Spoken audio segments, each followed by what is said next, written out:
The question I think we're really trying to address ourselves is, how can IT rebuild trust? And the quote from Mahatma Gandhi there is one that really rings true for me. Good government is no substitute for self-governance or self-government. And so as an IT industry, I would argue that we have to build in the right kind of structures that helps ensure that what we build is fit for purpose, and we take the responsibility and accountability for what we're building. And so the question is, how do you do that? And that's really where the responsible computing framework comes in.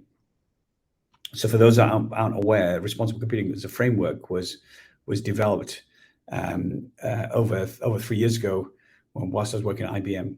And it came from us interviewing over 100 CTOs across Europe, Middle East, and Africa, and trying to understand what were the CTOs themselves worried about, what their anxieties.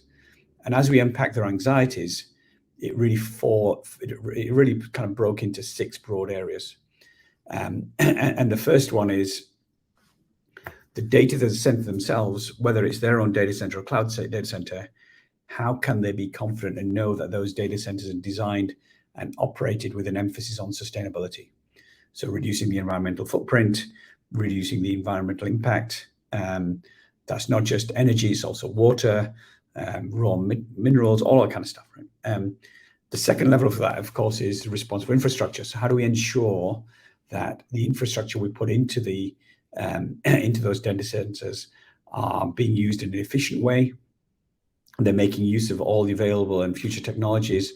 They are, again, built in a kind of circular economy type of fashion, so that we are using them in the appropriate way for a long-term value. And then within that infrastructure, are we putting code which is built in a responsible way? So are we making conscious code choices that optimize the environmental issues, optimize the social and economic impact over a period of time? And so as I kind of look inside coding projects, often we focus on just building the function that's required for the business. We're not giving enough cognizance to the whole notion of responsible code in its broadest sense. And then, of course, that code itself will use data. So is the data that we're working on, is that being used securely? Are we being transparent? Are we being fair? And do we respect the needs of the users, or the providers of data, the individuals that for that data? And are we making really effective and responsible use of all that data? The next level, which is around responsible systems itself, and this starts to address the topics of bias, of discrimination, driving equality, and making sure that the systems themselves are fit for purpose.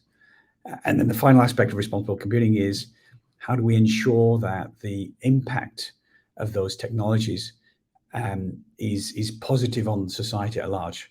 So how do we pick the projects that really address the systemic issues, address the key issues, not just for now, but also in the long term? And so the responsible computing framework was built out working with over 100 of the technical specialists within IBM around the world, and working with a number of high-profile organizations. And what we try to do is distill the best practices. So through the responsiblecomputing.net structure, you get access to some of those frameworks. Now, I wouldn't say that we have all the answers, but what we have got is a very well thought out framework with many of the best practices that exist today. And those best practices really help an individual IT professional start to play their role in building systems and running systems in a much more responsible way.